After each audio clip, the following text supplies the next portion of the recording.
સમાચારો ઉપર નજર કરીએ તો ઓડિશાના બાલાસોરમાં શુક્રવારે સાંજે એક મોટો ટ્રેન અકસ્માત થયો। અહીં બહનાગા સ્ટેશન પાસે કોરોમંડલ એક્સપ્રેસ અને માલગાડી એકબીજા સાથે અથડાઈ હતી।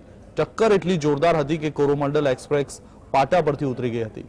આ ઘટનામાં 50થી વધુ લોકોના મોત થયા હોવાની માહિતી સામે આવી છે, તેમજ અનેક લોકો ઘાયલ થયા હોવાની માહિતી સામે આવી છે। આ ઘટના બાદ આ રૂટ પરની તમામ ટ્રેન રદ કરી દેવામાં આવી છે, તેમજ સ્થાનિક તંત્ર દ્વારા બચાવ કામગીરી હાથ ધરવામાં આવી છે। આ ઉપરાંત 200થી વધુ લોકો ઘાયલ થયા હોવાની માહિતી પણ સામે આવી છે। के आसपास 2841 कोरोमंडल एक्सप्रेस जो कि शालीमार हावड़ा के पास से चलती है मद्रास के लिए, चेन्नई के लिए, वो जा रही थी तो बालेश्वर के पास इसके करीब 10 से 12 कोच डिरेल हो गए और डिरेल हो गए ऑपोजिट डायरेक्शन के ट्रैक पर इन्फ्रिंज कर गए। उसके ही थोड़े ही अंतराल में 2864 जो कि यशवंतपुर से हावड़ा की तरफ जाती है वो आ रही थी, उसने भी साइड डैशिंग कर दी जो कि उनके ऑलरेडी इन्फ्रिंज ट्रैक था उस पर, तो उसमें उसके 3-4 कोच उसके डिरेल हो गए हैं।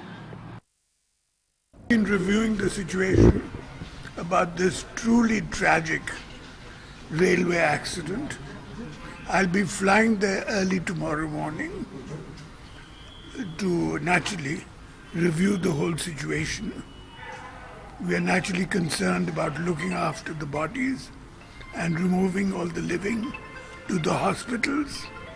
That is our first concern, to look after the living, and I'll be there on the spot tomorrow morning. Delhi શરાબ નીતિમાં કથિત ગોટાળામાં ઈડી તરફથી દાખલ થયેલ કેસમાં મનીષ સિસોદિયાની નિયમિત જામીન અરજી પર દિલ્હી હાઈકોર્ટે આદેશ સુરક્ષિત રાખ્યો છે। આમ છતાં કોર્ટ તરફથી મનીષ સિસોદિયાને થોડી રાહત મળી છે। હાઈકોર્ટે સિસોદિયાને વચગાળાની રાહત આપતા શનિવારે પત્ની સાથે મુલાકાત કરવાની છૂટ આપી છે। મનીષ સિસોદિયાએ તેમની પત્નીની ખરાબ તબિયતનું કારણ આપી 6 અઠવાડિયાની વચગાળાની જામીનની માંગ કરી હતી, પરંતુ ઈડીએ વચગાળાની રાહતનો વિરોધ કર્યો હતો।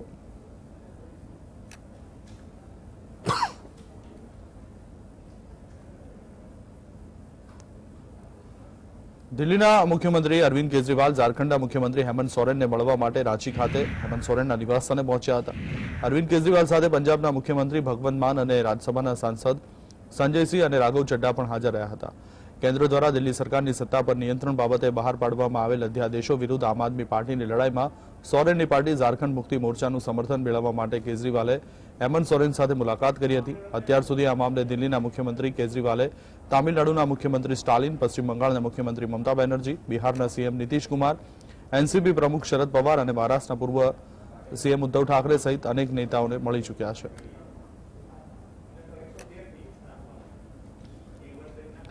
મોદી સરકારના 9 વર્ષ પૂર્ણ થવા પર સરકારની ઉપલબ્ધિઓને લોકો સુધી પહોંચાડવા માટે એક પ્રેસ કોન્ફરન્સનું આયોજન કરવામાં આવ્યું હતું।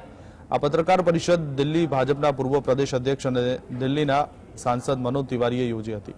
આ પત્રકાર પરિષદમાં પરિવહન મંત્રી દયાશંકરસિંહ અને ઉન્નાવના ભાજપના સાંસદ સાક્ષી મહારાજ હાજર હતા।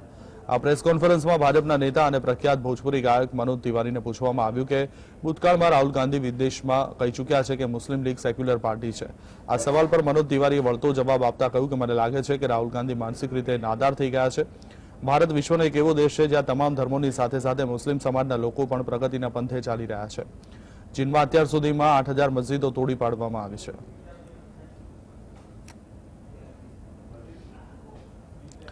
રેલવે મંત્રી અશ્વિની વૈષ્ણવે સેમી હાઈસ્પીડ વંદે ભારત ટ્રેનને લઈ મોટી જાહેરાત કરી છે। તેમણે કહ્યું કે વંદે ભારત ટ્રેન જૂન સુધીમાં તમામ રાજ્યોને આવરી લેશે। સરકારે આવતા વર્ષના મધ્ય સુધી 200 શહેરોને વંદે ભારત સાથે જોડવાનું લક્ષ્ય રાખ્યું છે। આ માટે પ્રોડક્શનનું કામ પણ ઝડપથી ચાલી રહ્યું છે। અશ્વિની વૈષ્ણવે વધુમાં જણાવ્યું કે 2014માં રોજના 4 કિલોમીટરના રેલવે ટ્રેક નાખવામાં આવતા હતા, જ્યારે હવે રોજના 14 કિલોમીટરના રેલવે ટ્રેક નાખવામાં આવી રહ્યા છે। જે રીતે છેલ્લા 9 વર્ષમાં રેલવેના દરેક ક્ષેત્રમાં સુધારો કરવામાં આવ્યો છે।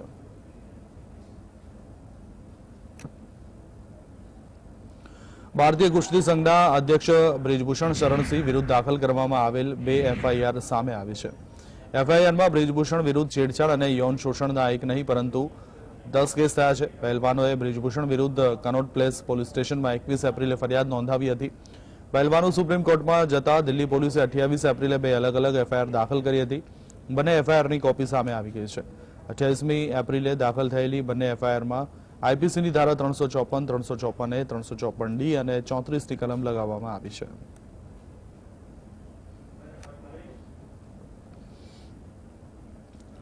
દેશમાં લાંબા સમયથી ચાલી રહેલ કુસ્તીબાજોના વિરોધ પર રાજકારણીઓથી લઈ અભિનેતાઓ સુધીની વિવિધ પ્રતિક્રિયાઓ સામે આવી છે. તે જ સમયે બોલિવૂડ એક્ટર અને બીજેપી નેતા મિથુન ચક્રવર્તીએ પણ આ અંગે પ્રતિક્રિયા આપી છે. હકીકતમાં તાજેતરમાં મિથુન ચક્રવર્તીએ એક કાર્યક્રમમાં ગયા હતા જ્યાં તેમને કુસ્તીબાજોના વિરોધ અંગે પ્રશ્ન કરવામાં આવ્યો હતો. મિથુન ચક્રવર્તીને પૂછવામાં આવ્યું કે શું તમને લાગે છે કે કેન્દ્ર સરકારે આ મામલામાં ધ્યાન આપવું જોઈએ? તેના પર અભિનેતાએ સ્પષ્ટ કહ્યું કે કેન્દ્ર સરકાર કંઈ કરી શકે નહીં. કેન્દ્ર સરકારના હાથમાં કશું જ નથી. આ બંધારણની વિરુદ્ધ હશે. કેન્દ્ર સરકાર રાજ્ય સરકારની બાબતોમાં હસ્તક્ષેપ કરી શકે નહીં. थोड़ा सा प्यार से भी लोगों को देखे ना, कल सब खत्म हो जाए. लेकिन कोई देखने के लिए तैयार ही नहीं है. क्या करें? और हमारे हाथ में पावर नहीं है कि हम कुछ करें. तो आपको लगता है केंद्र सरकार को थोड़ा इंटरफेयर करना चाहिए, उनसे बात केंद्रीय सरकार नहीं कर सकता बिकॉज वी आर ए संवैधानिक country. We believe in constitution. एक federal government can not interfere in a state government matter. So that's the biggest problem. इसीलिए सेंट्रल गवर्नमेंट कुछ नहीं कर सकती till it is federally a crime.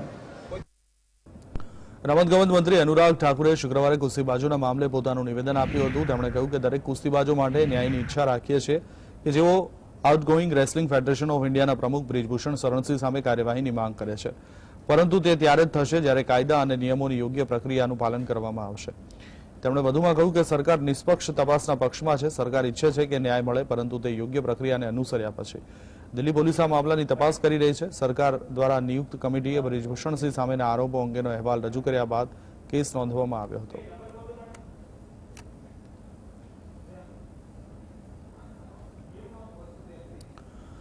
દિલ્હીમાં વિરોધ પ્રદર્શન કરી રહેલ ભારતીય સ્ટાર રેસલરના સમર્થનમાં હવે 1983ની વર્લ્ડ કપ વિજેતા ક્રિકેટ ટીમ ઉતરી આવી છે.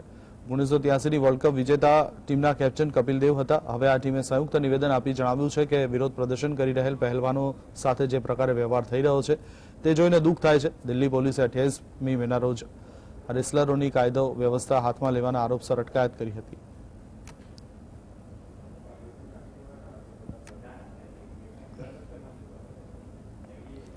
ખેડૂત નેતા રાકેશ ટીકૈતે નિવેદન આપ્યું છે કે સરકારે પહેલવાનોની ફરિયાદ સાંભળવી જ પડશે અને બ્રિજભૂષણ શરણસિંહની ધરપકડ થવી જોઈએ. જો તેની ધરપકડ નહીં થાય તો અમે પહેલવાનોની સાથે 9 જૂનના રોજ દિલ્હીના જંતર મંતર જઈશું અને સમગ્ર દેશમાં પંચાયતનું આયોજન કરીશું. वो बातचीत से ऐसे मामले को समाधान करें, उनकी गिरफ्तारी हो, और नहीं तो 9 तारीख में इन बच्चों को वहां पे जंतर मंतर पे बैठाने लेकर जाएंगे. ठीक है जी, ये फैसला हुआ और हम पूरे देश भर में पंचायतें करेंगे. ભારતીય જનતા પાર્ટીએ 2024માં યોજાનાર લોકસભાની ચૂંટણીની તૈયારી શરૂ કરી દીધી છે. રાજસ્થાનના અજમેરમાં વડાપ્રધાન નરેન્દ્ર મોદીની પ્રથમ વિશાળ જાહેર સભાથી શરૂ થયેલું આ અભિયાન આખા જૂન મહિના સુધી ચાલશે. આ અભિયાન અંતર્ગત ભાજપ દેશભરમાં મોદી સરકારની 9 વર્ષની સિદ્ધિઓને લોકો સુધી પહોંચાડવા માટે કામ કરશે. તેમજ આ અભિયાન દ્વારા એવા લોકોને પણ યોજનાઓ સાથે જોડવામાં આવશે જેઓ કોઈ કારણસર વંચિત રહી ગયા છે. આ અભિયાનમાં કેટલાક અનોખા પ્રયોગો પણ કરવામાં આવી રહ્યા છે જેથી નારાજ કાર્યકરો અને નેતાઓને મનાવીને ફરીથી સક્રિય કરવામાં આવશે. આ નવતર અને અનોખા પ્રયોગને ટિફિન મીટિંગ એટલે કે ટિફિન પર ચર્ચા નામ આપવામાં આવ્યું છે. આ અભિયાન અંતર્ગત ઉદઘાટન બાદ ભાજપના દરેક ધારાસભ્ય અને સાંસદને આ ટિફિન બેઠકો યોજવા સૂચના આપવામાં આવી છે.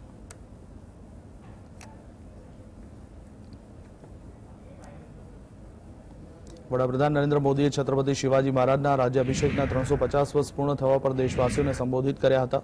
પીએમ મોદીએ કહ્યું કે છત્રપતિ શિવાજી મહારાજે ગુલામીની માનસિકતાનો અંત લાવ્યો હતો. શિવાજી મહારાજે હંમેશા ભારતની એકતા અને અખંડિતતાને સર્વોપરી રાખી હતી. શિવાજી મહારાજના વિચારોનું પ્રતિબિંબ એક ભારત શ્રેષ્ઠ ભારતના વિઝનમાં જોઈ શકાય છે. છત્રપતિ શિવાજી મહારાજનો રાજ્યાભિષેક દિવસ નવી ચેતના, નવી ઉર્જા લઈને આવ્યો છે. છત્રપતિ શિવાજી મહારાજનો રાજ્યાભિષેક એ સમયનો અદ્ભુત અને વિશેષ પ્રકરણ છે. રાષ્ટ્રીય કલ્યાણ અને જનકલ્યાણ તેમના શાસનના મૂળભૂત તત્વો રહ્યા છે. હું છત્રપતિ શિવાજી મહારાજના ચરણોમાં નમન કરું છું. छत्रपति शिवाजी महाराज के चरणों में कोटि कोटि नमन करता हूं. आज स्वराज की पहली राजधानी रायगढ़ किले के प्रांगण में शानदार आयोजन किया गया है. पूरे महाराष्ट्र में आज का दिन महोत्सव के रूप में मनाया जा रहा है. पूरे साल भर इस तरह के आयोजन पूरे महाराष्ट्र में होंगे. इसके लिए मैं महाराष्ट्र सरकार को भी शुभकामनाएं देता हूं। વાત કરીએ તો મણિપુરમાં હિંસા બાદ શાંતિ જાળવવાના પ્રયાસો પર મોટી અસર પડી છે. કેન્દ્રીય ગૃહપ્રધાન અમિત શાહ અને મણિપુરના મુખ્યપ્રધાન એન બિરેન સિંહની અપીલ બાદ રાજ્યના વિવિધ સ્થળોથી 140 હથિયારો સરેન્ડર કરવામાં આવ્યા હતા. ગૃહમંત્રીએ 24 કલાક પહેલા અપીલ કરી હતી કે જેની પાસે હથિયારો છે તેઓ આવીને પોલીસને સોંપે, નહીંતર પોલીસ રાજ્યમાં હથિયારો જપ્ત કરવા માટે તપાસ અભિયાન ચલાવશે. સરકારે દરેકને સુરક્ષા દળો પાસેથી લૂંટેલા હથિયારો પરત કરવાની અપીલ કરી હતી. તેમણે ચેતવણી આપી હતી કે અનધિકૃત શસ્ત્રો અને દારૂગોળો કબજે કરતી કોઈપણ વ્યક્તિ સામે કાયદેસરની કાર્યવાહી કરવામાં આવશે. સરકારે કહ્યું કે હું તમામ સંબંધિતોને અપીલ કરું છું કે ખીણ અને પહાડી જિલ્લાઓમાં સશસ્ત્ર પોલીસ બટાલિયન, પોલીસ સ્ટેશન વગેરેમાંથી લૂંટાયેલ હથિયાર અને દારૂગોળો નજીકના પોલીસ સ્ટેશનમાં પરત જમા કરાવે. होम मिनिस्टर की 4 दिन की विजिट मणिपुर में कंप्लीट हुई है और उन्होंने अपने जाने के पहले एक प्रेस कॉन्फ्रेंस के माध्यम से सभी से यह अपील की थी कि जिनके पास हथियार हैं वो हथियार सभी लोग सरेंडर करें, अदरवाइज सरेंडर नहीं करेंगे तो बाद में उसमें कठोर कार्रवाइयां होने की संभावना रहेगी और जिसके परिणाम काफ़ी सीरियस आगे चल के हो सकते हैं. उस अपील के तहत पिछले उनके जाने के बाद अभी तक 144 वेपन और उनके साथ 11 मैगजीन पूरे मणिपुर में सरेंडर की गई हैं. કર્ણાટકના મુખ્યમંત્રી સિદ્ધારમૈયાએ કહ્યું કે કોંગ્રેસ દ્વારા ચૂંટણી પહેલા કરવામાં આવેલ તમામ 5 વચનો નાણાકીય વર્ષમાં લાગુ કરવામાં આવશે. શુક્રવારે સીએમ સિદ્ધારમૈયાએ કહ્યું કે ચૂંટણી સમય અને તે પહેલા અમે 5 ગેરંટીની જાહેરાત કરી હતી, જેના પર કર્ણાટકના ઉપમુખ્યમંત્રી ડીકે શિવકુમારે ગેરંટી કાર્ડ પર હસ્તાક્ષર કર્યા અને વચન આપ્યું કે અમે તમામ વચનો અમલમાં મૂકીશું અને તે લોકો સુધી પહોંચે તેની ખાતરી કરીશું. મહત્વનું છે કે કર્ણાટકની વિધાનસભાની ચૂંટણી દરમિયાન કોંગ્રેસે જનતાને 5 વચનો આપ્યા હતા, જેમાં દરેક ઘરમાં 200 યુનિટ મફત વીજળી, દરેક પરિવારની મહિલાને 2000 રૂપિયાની માસિક સહાય, ગરીબી રેખા નીચે જીવતા પરિવારોના દરેક સભ્યને દર મહિને 10 કિલો મફત ચોખા, 2 વર્ષ માટે બેરોજગાર સ્નાતકોને દર મહિને રૂપિયા 3000ની જાહેરાત કરી હતી.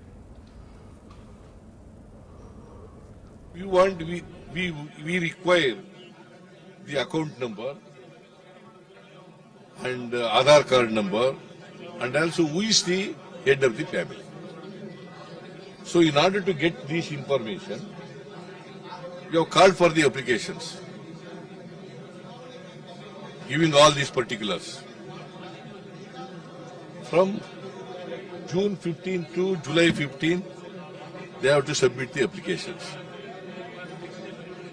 The process will be started from July 15 to August 14. We have taken in the history of Karnataka and the history of the country, we have taken a historic decision. We are going to implement all the 5 guarantees.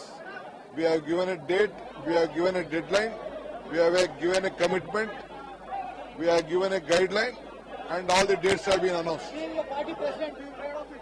See, we had signed the checks. We had signed the checks before Sonia Gandhi and Rahul Gandhi. We are going to implement it. Rahul Gandhi અમેરિકાની રાજધાની Washington ડીસીમાં national press club પહોંચ્યા હતા, જે તેમની સાથે પત્રકારોએ વાત કરી હતી. જ્યારે રાહુલ ગાંધીને કેરળમાં ઇન્ડિયન યુનિયન મુસ્લિમ લીગ સાથે કોંગ્રેસના ગઠબંધન બાબતે સવાલ કરવામાં આવ્યા, તો રાહુલ ગાંધીએ જણાવ્યું કે મુસ્લિમ લીગ સંપૂર્ણપણે ધર્મનિરપેક્ષ પાર્ટી છે. વાસ્તવમાં કેરળમાં ઇન્ડિયન યુનિયન મુસ્લિમ લીગ કોંગ્રેસ ગઠબંધનનો ભાગ છે.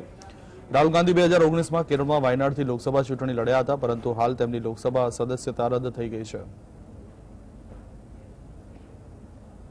You talked about secularism and democracy while opposing the Hindu party BJP.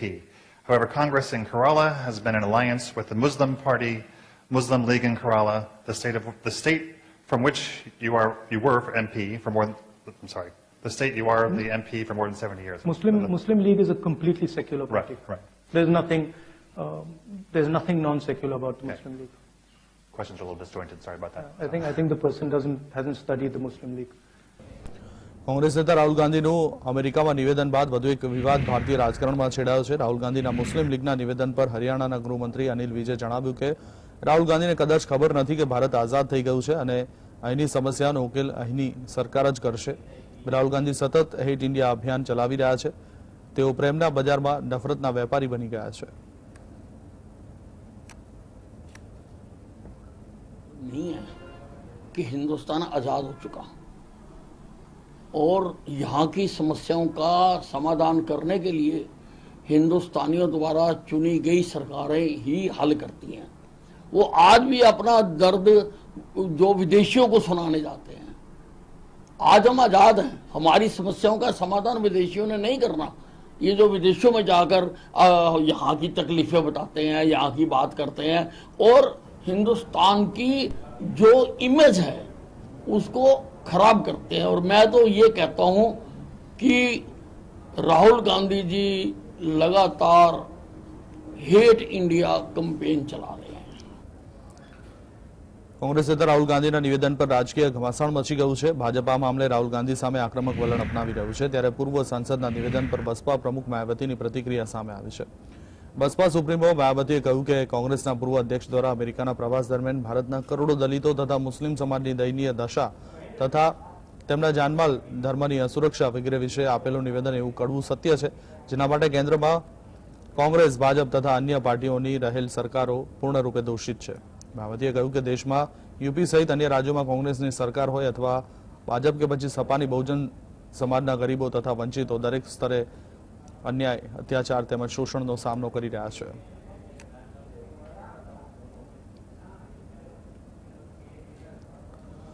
છત્તીસગઢના મુખ્યમંત્રી ભૂપેશ બઘેલે ફરી એકવાર ભાજપ પર શાબ્દિક પ્રહાર કરતા કહ્યું કે ભાજપ પોતે માને છે કે રાહુલ ગાંધી સૌથી મોટા નેતા છે અને જ્યારે રાહુલ ગાંધી વિદેશ જાય છે ત્યારે દેશને અપમાન કરે છે, તે રાષ્ટ્ર વિરોધી છે। હું પીએમ મોદીને પૂછવા માંગુ છું કે જ્યારે તમે વિદેશ જાઓ છો ત્યારે લોકોને કહો છો કે ભારતના જન્મ લેવો દુર્ભાગ્યપૂર્ણ છે, તો શું મોહન ભાગવત કુંભકર્ણની ઊંઘમાં સૂતા હતા?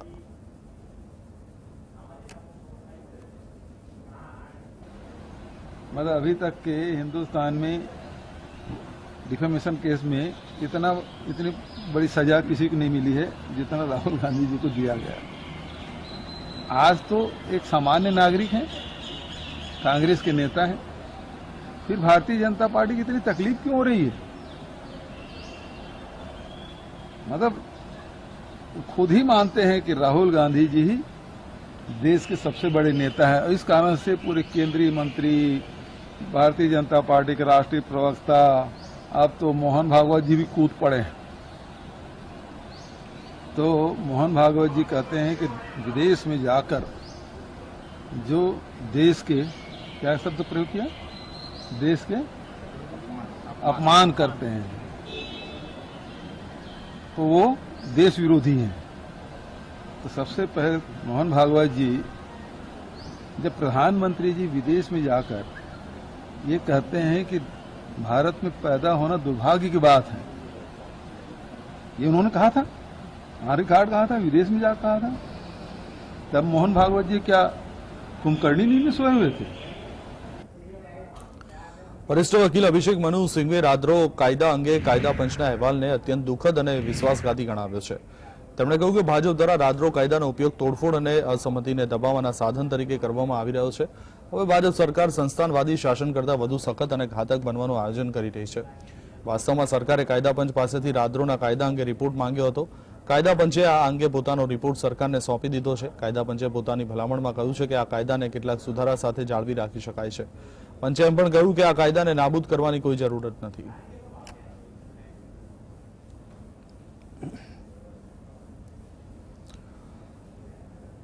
જમ્મુ કાશ્મીરના રાજૌરી સેક્ટરમાં આતંકવાદીઓ અને સુરક્ષા દળો વચ્ચે અથડામણ યથાવત છે। જંગલની અંદર બંને સાઈડથી ગોળીબાર યથાવત હોવાનું સૂત્રો જણાવી રહ્યા છે। અથડામણમાં ભારતીય સેનાએ એક આતંકીને ઠાર માર્યો હોવાનું સામે આવ્યું છે। તેમજ સુરક્ષા દળો દ્વારા સર્ચ ઓપરેશન શરૂ કરવામાં આવ્યું છે। રાજૌરી સેક્ટરના દસલ વિસ્તારમાં આતંકીઓ છુપાયા હોવાની માહિતી મળ્યા બાદ સર્ચ ઓપરેશન હાથ ધરવામાં આવ્યું હતું। આ પહેલા ગઈકાલે સાંબા સેક્ટરમાં બીએસએફ જવાનોએ સરહદ પર એક પાકિસ્તાની ઘૂસણખોરને ઠાર માર્યો હતો। પોલીસે દસલથી આગળ સામાન્ય લોકો અને વાહનોની અવરજવર પર પ્રતિબંધ મૂક્યો છે। જંગલની અંદર સર્ચ ઓપરેશન ચાલી રહ્યું છે। જંગલમાં એકથી બે આતંકીઓ છુપાયા હોવાની આશંકા સેવાઈ રહી છે।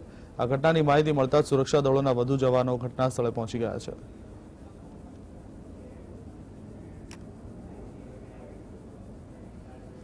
વિદેશ મંત્રાલયના પ્રવક્તા સૌરભ કુમારે જણાવ્યું હતું કે રાષ્ટ્રપતિ દ્રૌપદી મુર્મુને સુરીનામના રાષ્ટ્રપતિ ચંદ્રિકા પ્રસાદ સંતોખીએ આમંત્રણ આપતા તારીખ 4 થી 6 જૂન દરમિયાન સુરીનામની મુલાકાત લેશે। મુલાકાત દરમિયાન રાષ્ટ્રપતિ મુર્મુ સુરીનામના રાષ્ટ્રપતિ સાથે ખાસ બેઠકમાં ભાગ લેશે અને વિવિધ સાંસ્કૃતિક કાર્યક્રમો નિહાળશે। Indians were brought to Suriname in 1873 to work on plantations. Between 1873 to 1916, when the indenture system was stopped, 34,000 Indians were taken to Suriname, of which around 12,000 came back and the rest remained in Suriname. નેપાળના વડાપ્રધાન પુષ્પકમલ દલ પ્રચંડે શુક્રવારે મધ્યપ્રદેશના ઉજ્જૈનમાં મહાકાલ મંદિરમાં પૂજા કરી હતી. નેપાળના વડાપ્રધાનનો શુક્રવારે ભારત પ્રવાસનો બીજો દિવસ છે. આ અગાઉ તેમણે દિલ્હી ખાતે નવા સંસદ ભવનની પણ મુલાકાત લીધી હતી.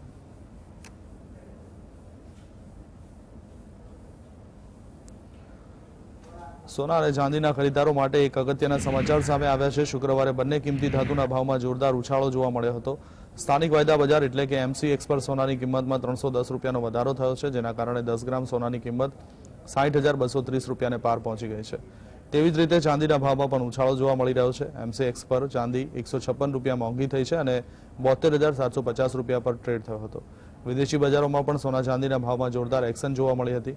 કોમેક્સ પર સોનાની કિંમત 2000 પ્રતિ ઔન્સના સ્તરે પહોંચી હતી. એવી જ રીતે ચાંદીમાં પણ જોરદાર ઉછાળો જોવા મળી રહ્યો છે.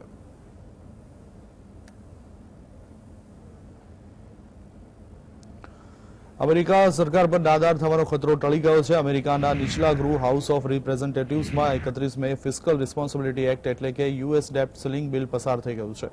હવે સરકાર આ બિલને સંસદના ઉપલા ગૃહ સેનેટમાં મોકલશે. સેનેટમાં આ બિલ પસાર થયા પછી 31.4 ટ્રિલિયન ડોલરની દેવાની મર્યાદા જાન્યુઆરી 2025 સુધી સસ્પેન્ડ થઈ જશે. એટલે કે 31.4 લાખ કરોડ ડોલરની મર્યાદા જાન્યુઆરી 2025 સુધી લાગુ પડશે નહીં.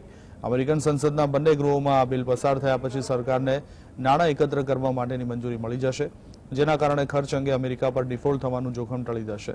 ઉલ્લેખનીય છે કે આ અગાઉ અમેરિકન પ્રમુખ જો બાઇડન અને નીચલા ગૃહના સ્પીકર મેકાર્થી વચ્ચે દેવાની સમજૂતી અંગે સહમતિ સધાઈ હતી.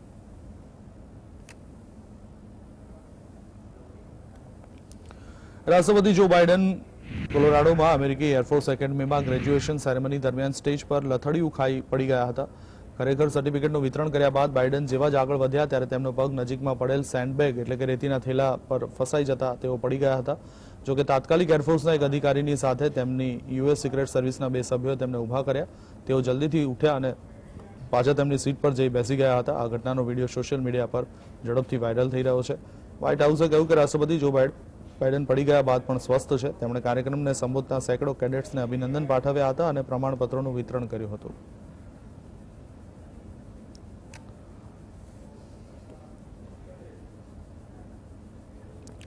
અમેરિકાની એક અદાલતે તાજેતરમાં 2008ના મુંબઈ આતંકવાદી હુમલાના દોષી પાકિસ્તાની મૂળના કેનેડિયન બિઝનેસમેન તહવ્વુર રાણાને ભારતને પ્રત્યાર્પણ કરવાની મંજૂરી આપી હતી. ત્યારે ભારતે રાણાને દેશમાં લાવવાની તૈયારી કરી છે. આ દરમિયાન રાણાએ હવે પ્રત્યાર્પણના આદેશને પડકાર્યો છે. 62 વર્ષીય રાણાએ ભારત સરકારે તેમના પ્રત્યાર્પણને પડકારતી હેબિયસ કોર્પસ રીટ અરજી દાખલ કરી છે. તેના વકીલે દલીલ કરતા કહ્યું કે રાણાનું પ્રત્યાર્પણ 2 રીતે US ભારત પ્રત્યાર્પણ સંધિનું ઉલ્લંઘન કરશે. 2008માં હુમલો થયા બાદ ભારતે તેના પ્રત્યાર્પણની વિનંતી કર્યા પછી રાણાની USમાંથી ધરપકડ કરી હતી. ભારતની રાષ્ટ્રીય તપાસ એજન્સીએ સમગ્ર બાબતે જણાવ્યું કે તે રાણાને ભારત પરત લાવવા માટે રાજદ્વારી માધ્યમોથી કાર્યવાહી શરૂ કરવા તૈયાર છે.